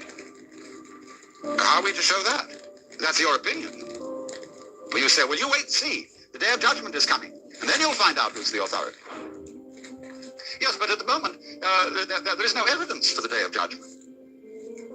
And it remains, until there is evidence, simply your opinion that the day of judgment is coming. And there is nothing else to go on, right, except the opinion of other people who hold the same view and whose opinions you bought. So really, I won't deny anybody's right to hold these opinions. You may indeed believe that the Bible is literally true and that it was actually dictated by God to Moses and the prophets and the apostles. That may be your opinion, and you are at liberty to hold it. I don't agree with you. I do believe, on the other hand, that there is a sense in which the Bible is divinely inspired. But I mean by inspiration something utterly different from dictation. Receiving a dictated message from an omniscient authority. I think inspiration comes very seldom in words. In fact, almost all the words written down by automatic writing from psychic input that I've ever read strike me as a bit thin. When a psychic begins to try and write of deep mysteries instead of telling you what your sickness is or who your grandmother was, Thanks, lovely begins to get Vonta. superficial. And psychically communicated philosophy is never as interesting as philosophy carefully thought out. But divine inspiration isn't that kind of communication. Divine inspiration is, for example, to feel, for reasons that you can't really understand, that you love people. Divine inspiration is a wisdom which it's very difficult to put into words, like mystical experience. That's divine inspiration. And a person who writes out of that experience could be said to be divinely inspired. Or it comes through dreams, through archetypal messages from the collective unconscious, through which the Holy Spirit could be said to work. But since inspiration always comes through a human vehicle, it is liable to be distorted. How to check if someone's spying on you? God. Actually, it's pretty. Real shit. I hate these motherfucking ads. I hope every ad burns in hell. Fuck YouTube. Burn in hell. Die slow. Make sure all y'all kids don't fucking grow. I hate YouTube. I hate these ads. I hate all this shit. I hate this fucking planet. I can't wait to blow this bitch the fuck up. Since nobody don't want to motherfucking help me start a revolution, y'all gonna burn with my fucking enemy. In other words, I'm talking to you through a sound system. And it's the only one now available. I hate ads. Now, if there's something wrong with this sound system, They're like, damn, he really hates ads. You will be distorted. My voice will be distorted. And you might mistake the meaning of what I said. Now, so therefore, everybody who receives divine inspiration, and I'm using that in a very loose way. And that's how we're supposed to be, anything you Vonta. like by divine. That's your option. But Christianity ain't like Anybody that. who receives it will express it within the limits of what language he knows. And by language here, I don't only mean English, Latin, Greek, Hebrew, or Sanskrit. I mean language in the sense of what sort of terms are available to you. What kind of religion were you brought up with? Now, you see, if you were brought up in the Bible Belt, you came out of Arkansas somewhere, and that's all the religion you knew, and you had a mystical experience of the type where you suddenly discover that you are one with God, then you're liable to get up and say, I'm Jesus Christ. And lots of people do. Well, the culture that we live in just can't allow that. There's only one Jesus Christ. And so if you don't look like you were Jesus Christ coming back again, because it's said in the scriptures that when he comes back, there'll be no doubt about it. He'll appear in the heavens with legions of angels, and you're not doing that. You're just old Joe Dokes that we knew years ago, and now you say you're Jesus Christ. Well, he says that when Jesus Christ said he was God, nobody believed him, and you don't believe again. You know, you can't answer that argument. But you see, he says it that way because he is trying to express what happened to him in terms of a religious language which is circumscribed by the Holy Bible. He's never read the Upanishads. He's never read the Diamond Sutra. He's never read the Tibetan Book of the Dead or the I Ching or the Lao Tzu. And therefore, there is no other way in which he can say this. But if he had read the Upanishads, he would have had no difficulty. And nor would the culture, the society in which he was talking, have any difficulty. Because it says in the Upanishads, we are all incarnations of God. That's right. And the Upanishads. That's why we got to read other works. Because we are all gods. My assumption, in my opinion, is that Jesus of Nazareth was a human being, like Buddha, like Sri Ramakrishna, like Ramana Maharshi, etc., who early in life had a colossal experience of what we call cosmic consciousness. Now, you don't have to be any particular kind of religion to get this experience. It can hit anyone, anytime. There are obviously a number of you in this building who've had it, in greater or lesser degree. But it's found all over the world. And when it hits you, you know it. That's what's up. Sometimes it comes after long practice of meditations and spiritual discipline. Sometimes it comes for no reason that anybody can determine. We say it's the grace of God. There comes this overwhelming conviction that you have mistaken your identity. That what you thought, what I thought was just old Alan Watts, who I know very well is just a big act and a show. But what I thought was in, me, was only completely superficial. That I am an expression of an eternal something or other. X. A name that can't be named, because the name of God was taboo among the Hebrews. I am. And I suddenly understand why, exactly why everything is the way it is. It's perfectly clear. Furthermore, I feel no longer any boundary between what I do and what happens to me. I feel that everything that's going on is my doing, just as my breathing is. Is your breathing voluntary or involuntary? Do you do it or does it happen? So you can feel it both ways. But you feel everything like breathing. And it isn't as if you have become a puppet. There is no longer any separate you. There is just this great happening going on. And if you have the name in your background, you will say, this happening is God, or the will of God, or the doing of God. Or if you don't have that word in your background, you will say with the Chinese, it is the flowing of the Tao.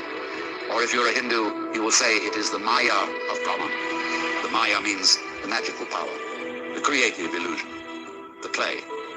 So you can very well understand how people to whom this happens feel genuinely inspired, because very often there goes along with it an extremely warm feeling, because you see the divine in everybody else's eyes. When Kabir, a great Hindu Muslim mystic, was a very old man, he used to look around at people and say, to whom shall I preach?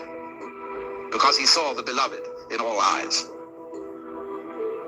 But there is everybody, in his own peculiar way, playing out an essential part in this colossal cosmic drama. That's right.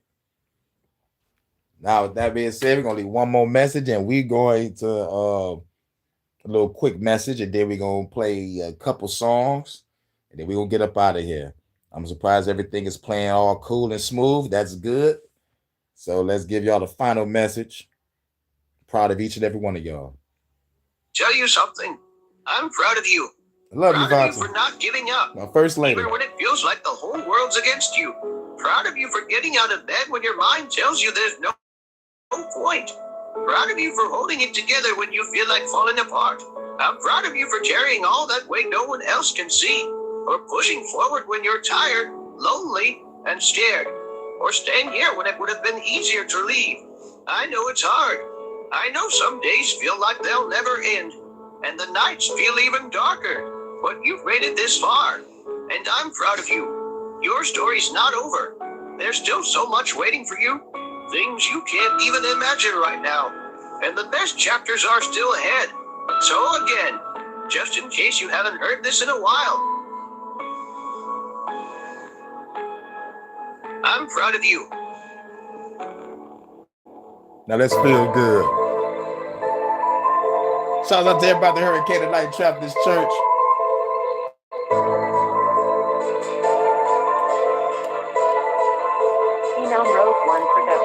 Smoking weed, feeling good. CD mobbing through the hood. Grab a chick, fucking good. Feeling so fucking good. Smoking weed, feeling good. CD mobbing through the hood. Grab a chick, fucking good. Feeling so fucking good. Smoking weed, feeling good. CD mobbing through the hood. Grab a chick, fucking good. Feeling so fucking good. Smoking weed, feeling good. CD mobbing through the hood. Grab a chick, fucking good. Feeling so fucking good. Sipping on this fucking lean. On the green, looking clean, grinding through the scene, feeling like a king. Pop a bean with the bad bitch. I can get between, make the screen, bosses on my dick. Like a trampoline, hit the scene, send it to the fiends. Gotta make the green, I'm a hustler, and I got some $1 billion dreams. As a scene with the Cali chick, chillin' on the beach, pepper cheeks, sipping fucking weed. That's my cup of tea. I'm a G till I D.A.E. Show you I'm a beast, haters weak, you will cease to be. If you fuck with me, got the keys over and overseas. Feed up with my queen, she's our pocket goddess. Yeah, you fucking know what I mean. Pepper seeds all up in the throat. While I'm smoking weed, I believe I'm the only one that you gonna need. Feeling clean, baby, yes indeed. Got me feeling free. Baby, rolling up the street. Baby, come and roll with me. Weed, feeling good. See me bobbing through the hood. Grab a chick, fucking good. Feeling so fucking good. Smoking weed, feeling good. See me bobbing through the hood. Grab a chick, fucking good. Feeling so fucking good. Smoking weed, feeling good. See me mobbing through the hood. Grab a chick, fucking good. Feeling so fucking good. Smoking weed, feeling good. See me mobbing through the hood. Grab a chick, fucking good. Feeling so fucking good. What's the flow? Fuck it though. Used to give a fuck before. I don't give a fuck no more. Time for me to smoke some more. Walking with the baddest hoe. You know how to fucking go. Stunting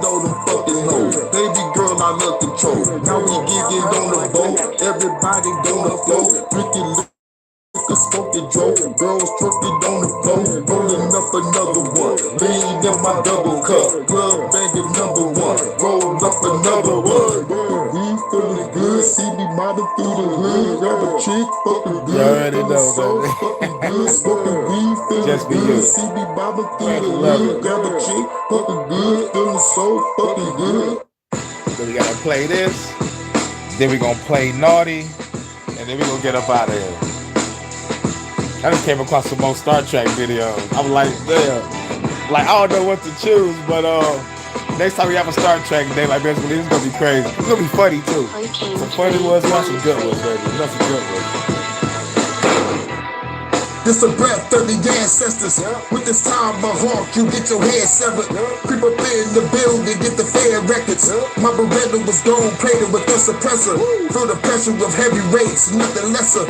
I'm the god of the storms, I control the weather. So clever, you fools should know better. When I come through, better run to the storm shelter. Flow better, hip hop is forever. We take the government down, we write no letters. Take hold of the crime, we make the throne. Turn this whole world into a Coachella. Pick up the pack of a pistol, pop it like people simple. People pack the pistols, the population of even tremble. I resemble the revolution, no ancient temples. Haters better watch your tone, or they get dismembered. This a breath of the ancestors. Better watch your tone or get your head severed. This the breath of the ancestors. Better watch your tone or get your head severed. This the breath of the ancestors. Better watch your tone and get your head severed. This the breath of the ancestors. Better watch your tone and get your head severed. Cracking bottles overhead to make them wobble. Don't like the TV show, nigga, just change the channel.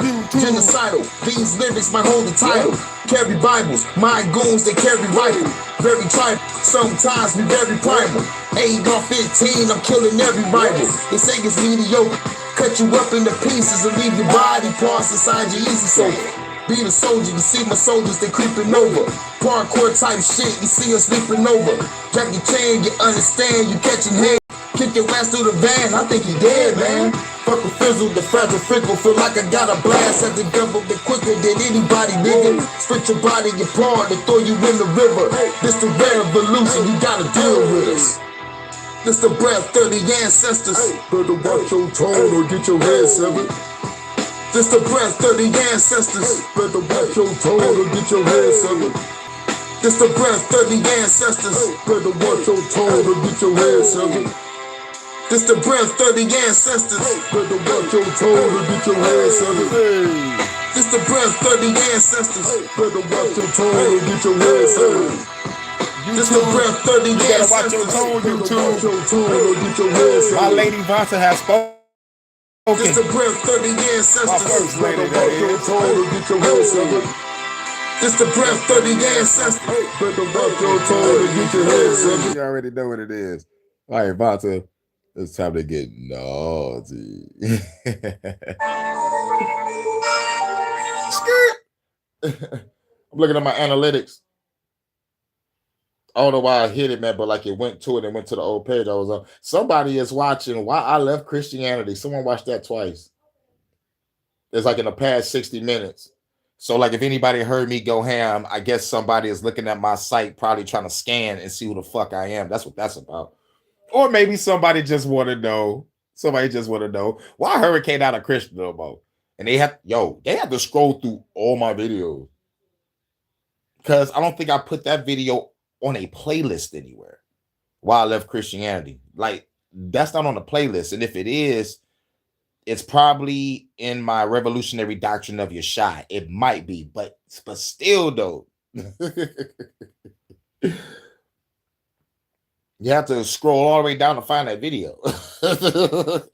You gotta go scroll all the way down my video list. So like somebody is really trying to find dirt on me, or like somebody really trying to study me. Because that video don't pop up in anybody's algorithm. You have to search for that. So yeah. But I digress. I hope y'all enjoyed that video. That explains why I'm not a Christian.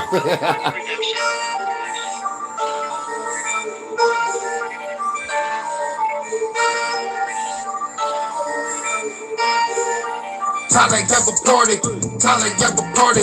Baby girl loving everybody getting naughty. Time to have a party, time to have a party. Baby girl loving everybody getting naughty, getting naughty. Yeah, that bitch only got 23 views. So it's like somebody had to look for it. Baby girl getting naughty. Walking in the club, baby showing love. See me on stage, tell that motherfucker love. Baby girl getting low, drop it to the floor. Pick it back up, baby, make that ass roll. Out of control, got me saying roll. Baby twerking on me, girl, you know how it go. When the drop singing low, take it to the mo. Baby hop on it soon as the door close. I'm the one that's the chose. Take off my clothes, pull out the camera phone. Wanna see you do a pose with the tube video. Time to make it click. Going full thrusters when I'm giving her the dick. Baby girl, you the shit. Girl, like I used to love looking at your motherfucking on analytics, Vonta. I'm sorry, I'm gonna start this song back over. I used to love looking at the analytics, see you pop up like, yeah, nigga, my baby. Hit me up with all them comments. I'm like, yeah. You know, but yeah. I know if you would have looked at your analytics on your old channels, I know you would see me pop up like, you know it. You're number one. You know, because I'm your number one over there on your side. You my number one over here. You just like the first 4 letters. Let's start that over. You was naughty for that one. No, gee. Analytics.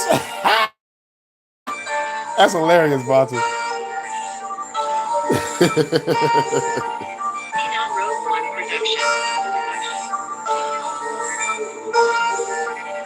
You naughty. time to have a party, time to have a party. Baby girl loving everybody getting naughty. Time to have a party, time to have a party. Baby girl loving everybody getting naughty, getting naughty. Getting naughty. Baby girl getting naughty. Baby girl getting naughty. Walking in the club, baby showing love. See me on stage, tell that motherfucker love. Baby girl getting low, drop it to the floor.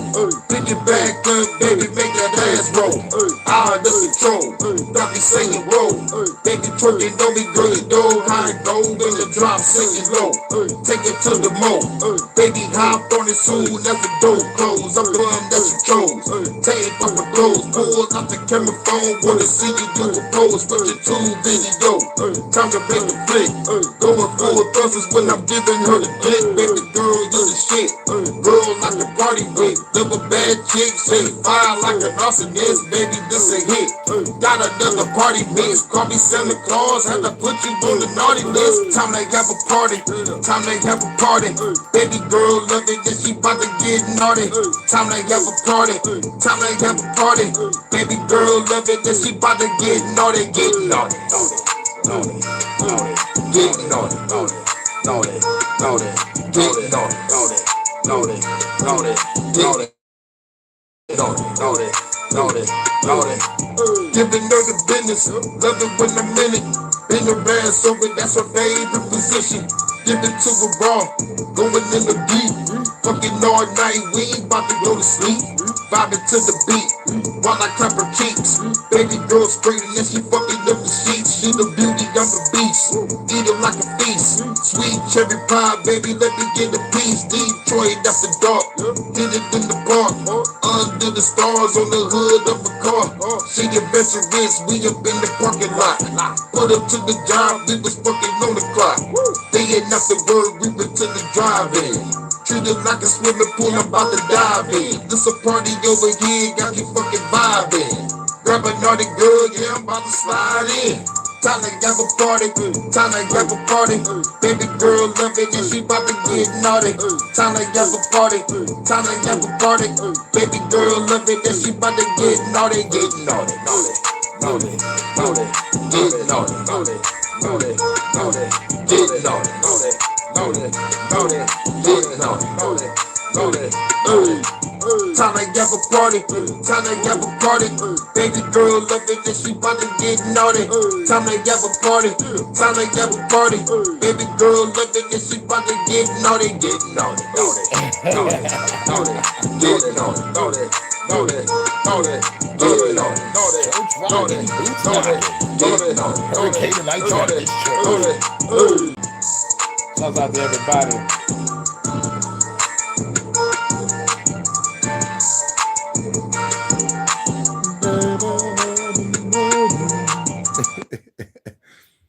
Sunday Hood, full service. You know, I love it, baby. Shout out to everybody coming to the Hurykane Night Trap this church. We'll be gonna ask some questions. I forgot to get my disclaimer. 45,000 plus denominations in Christianity, and I'm only cool with 4. The open-minded Christians that don't mind if I don't believe, the conspiracy Christians that look up the same shit I do and we expose our enemy, the spiritual Christians that understand that God, Jesus, and the church lives within our heart chakra, so live in peace and love and harmony and joy, and the Gnostic Christians. If God is real, he's a genocidal, homicidal maniac. This planet is a prison. This body is a prison. And the only way out is through gnosis. Those are only 4 Christians I'm cool with. And they're cool with me. But all the other ones, kiss my ass. And to someone from the other camp to understand where I'm coming from. But till then, just the open-minded, the conspiracy, the spiritual, and the Gnostics. They're cool. You know, so that's that. I forgot to say that at the beginning. But now that's out the way. Now for your announcements. Got to get ready for work. Not too long. I got time to probably make me something to eat and probably chill out. I should go live again. There is something on some Star Trek. I should do a Star Trek live discussing religion, because Star Trek also discusses religion. Or I mean like it don't discuss it, but like it handles it better than any other show that I've seen, because of the Bajor shit on on DS9, or the shit going back to TNG when Kirk was like, what does God need with a starship?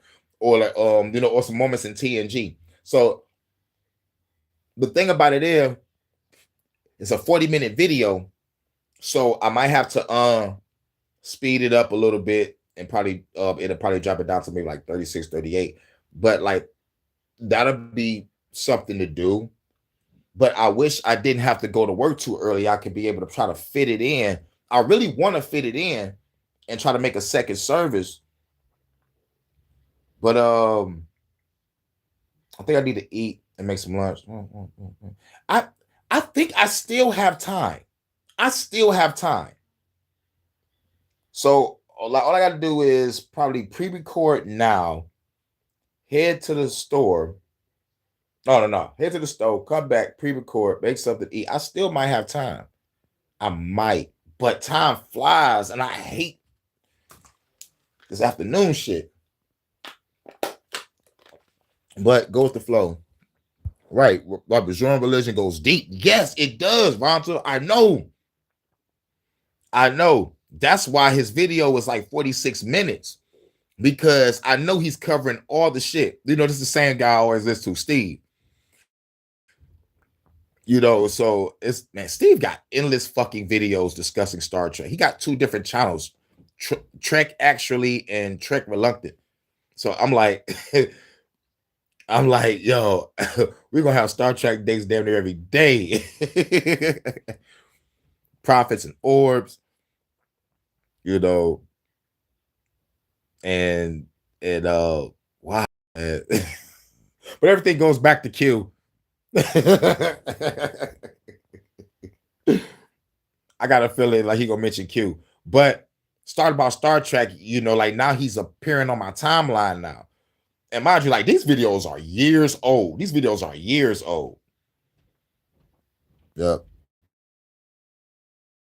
Make sure you chill and eat before work, Hurykane. Plenty of time for Trek talk. You're right. You are so right, Vonta. And like, plus we just got done having some Star Trek shit last night for Detroit After Dark. So yeah, so we'll definitely do a Trek tomorrow. We'll do that video tomorrow. I need to eat because like that's gonna take time cooking, and still got to do the pre-recording. I still got to do the pre-recording, still got to cook. So like that might be like an hour. That's bloop 12, bloop, little after 12, and then finally chill for about an hour, watch something, bloop, and then yep, it'll be time for me. I might can probably. What's going on in the UK with Starmer? He's a wanker, ain't he?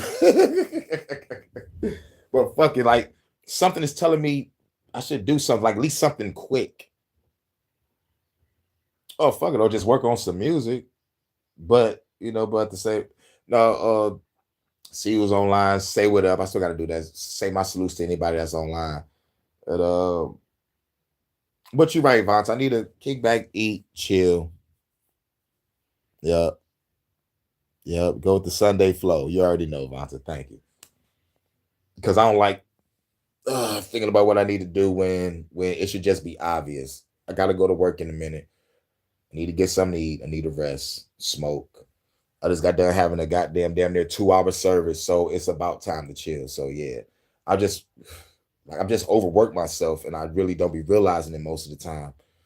And I need to really just be cool. So thanks, Vanta, because I'll motherfucking like run this shit for 4 hours.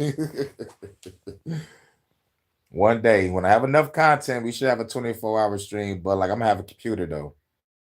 I gotta have a computer to do it, and I just put all the compilations of some shit together. And oh my god, don't let me start talking about Star Trek too much. It's gonna be a whole 24-hour Star Trek talk. With all the videos and collages. But I think I got enough music. I think, but I don't think so. It might be some music, podcasts to put together for a 24-hour stream. Just playing all good music and a couple live streams. And it should be it. 2, 4, 6, 18, 12. Okay. 6 hours of lives, 6 hours of music. I think I got that. That's 12. So I think I got a 24-hour stream. I think I got enough. I got over 2,000 fucking videos. I should have it. Comply to that. You already know, baby.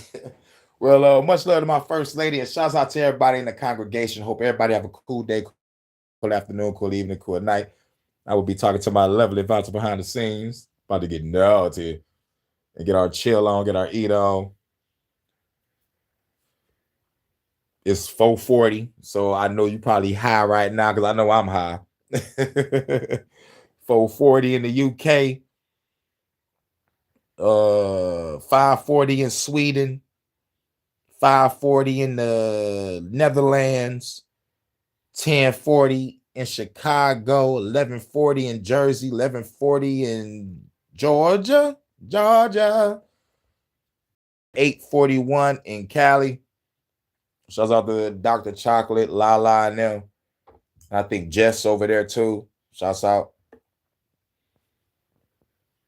And everybody, y'all respect the time zones. Hope everybody have a cool day, cool afternoon, cool evening, cool night. I understand that it's Father's Day. I need to address this. I understand that it's Father's Day, and most of us fathers don't really celebrate or talk about it because we don't get appreciated. So like it comes to a point where we don't fuck with it. We don't even acknowledge it. But like a person walk past, say if I'm walking past or if I'm on a bus or if I'm in a store somewhere and they say it and they mention it to me, I'll say it back. But like on the inside, I'm not really feeling it because I ain't getting no love. I ain't get it. So it's like, fuck it. It's just an ordinary fucking day. But, we should make this day special. We should make this whole month special. But we've been so fucked up dealing with these good for nothing bitches and even our mothers that's disrespecting the man on their Father's Day. Because like we actually seen the disrespect all of our life. Not only the shit that we went through, we've seen the disrespect growing up. So this is why at this point in life, it's like, fuck it, it's just an ordinary day. But this goes into the men's mental health month because like this destroys motherfuckers mentally where we don't want to associate with any female or anybody. Some people kill themselves, So I just want to say, fellas, treat yourself, go out to a movie, go to a show, go to a bar, go to a gentleman's club, and y'all have a good time. Pat yourselves on the back. Go to the market, barbecue up something for you. Do what's for you. And at the end of the night, you call up the special someone and you do your thing. I wish I could motherfucking get a motherfucking trip straight to the UK to see the first lady right now. You know what I'm saying? I'd love to treat myself to a trip to the UK right now. You know what I'm saying? Who do I got to rob real quick? Because I fly 1,000 miles if I could just see you.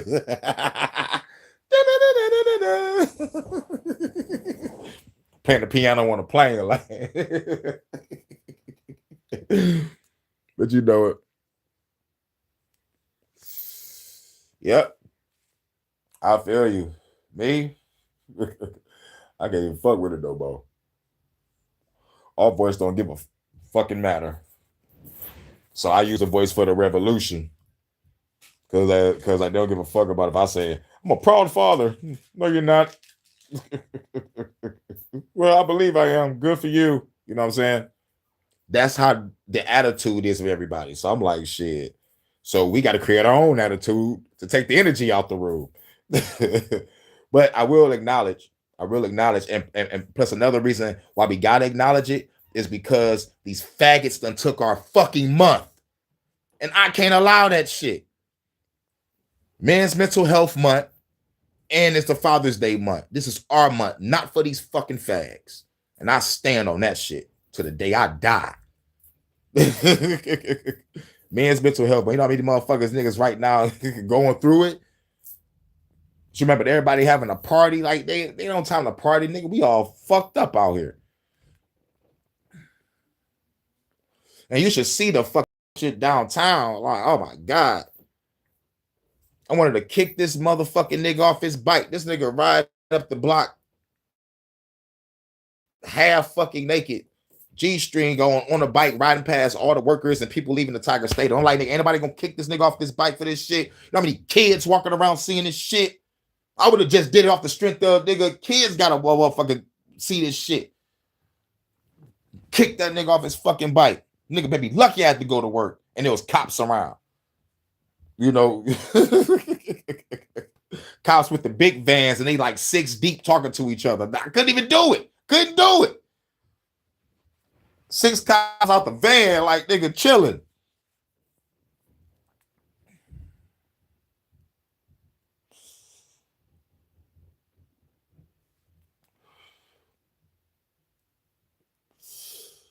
But fuck society. Because our day should be every day on some real shit. Because we got to deal with this shit. We got to deal with this shit every day.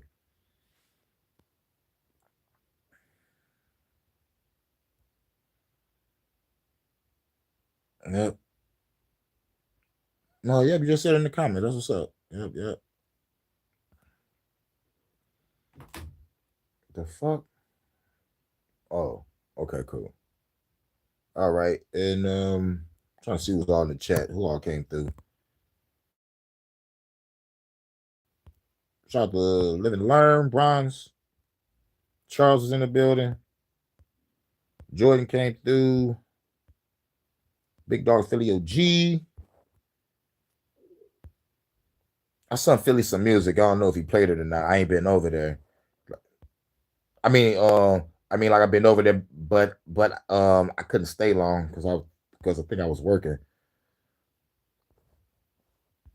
But I know our son, you said he got it. Shouts out to No. Yep. And shout out to everybody that came through and hit the like button and enjoyed the sermon. We talked about a lot today. Talked about Cain and Abel. We talked about a whole bunch of other shit.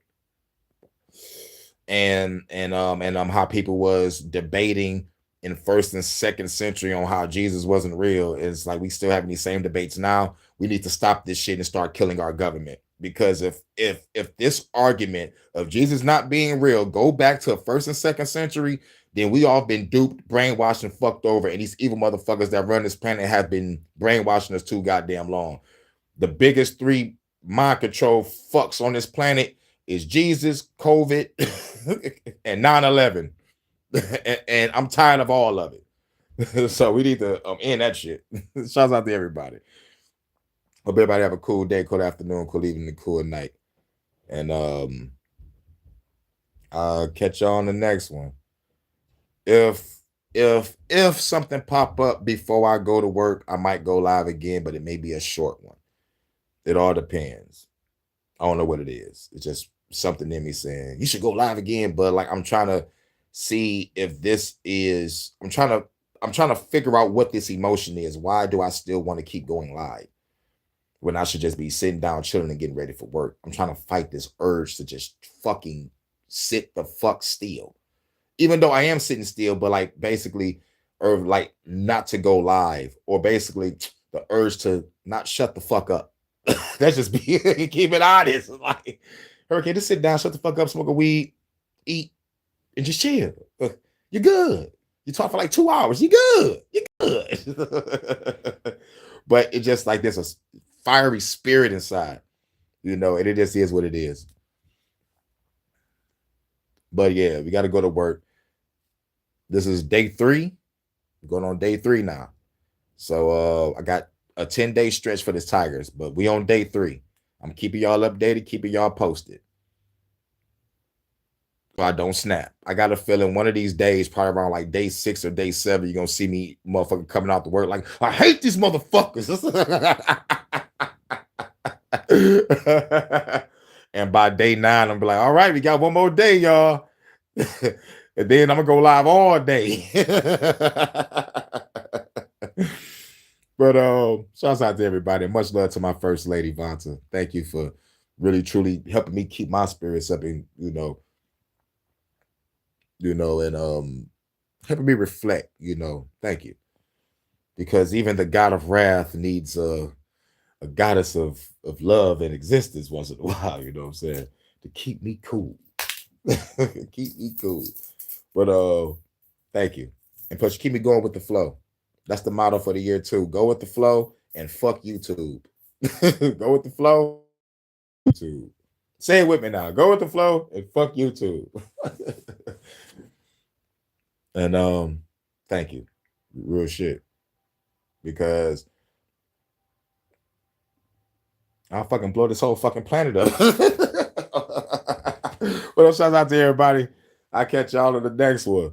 Peace.